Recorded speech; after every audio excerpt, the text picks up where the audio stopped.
O, ibig sabihin, napapanood nyo itong video na to. Ibig sabihin, meron tayong tinda ngayon. Kaso, maghintay kayo ng update ko kung anong oras tayo mag-start, ha? Ayan, o, nababasa nyo naman yan, ha? O, bababarin lang natin. Para lumambot at mawala yung lansa. Yan. Wala na akong ititira dyan para mainom. Nasa kanya na lahat yung 25 pesos.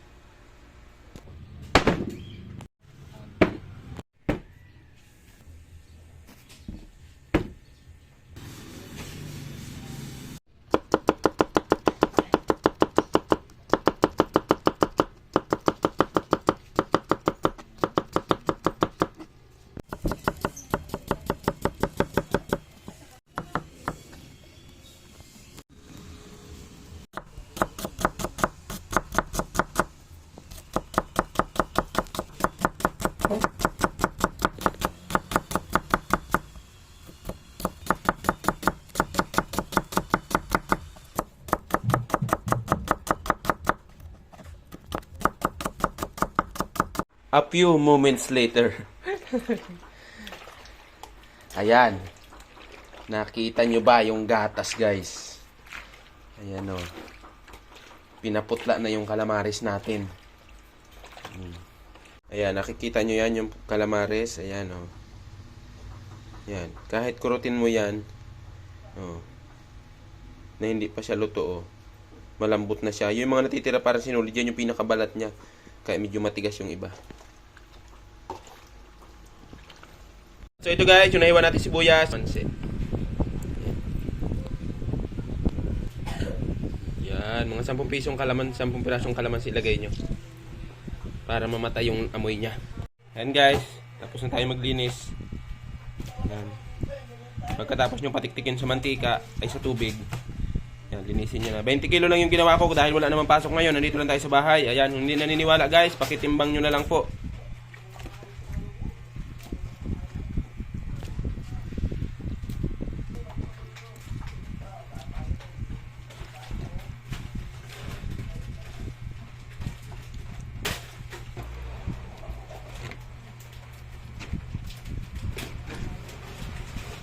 Pagkalagay, saka natin kargaduhan ng paminta guys. Ayan, 20 kilo yan ha. Kayo na mag-estimate kasi nagluluto din naman kayo sa mga bahay-bahay nyo.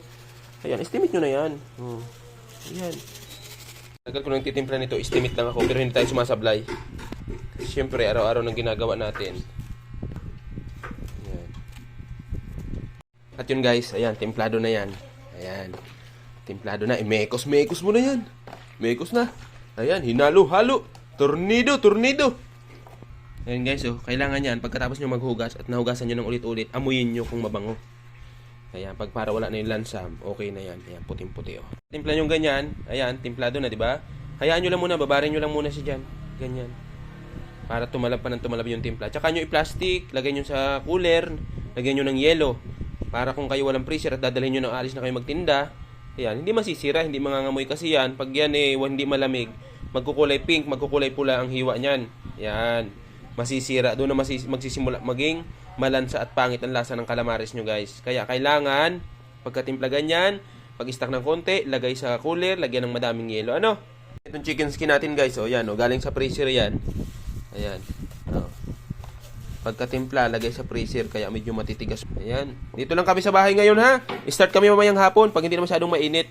Sabado ngayon, linggo, may tinda tayo sa bahay kasi na-miss namin kayo at na-miss nyo rin naman kumain.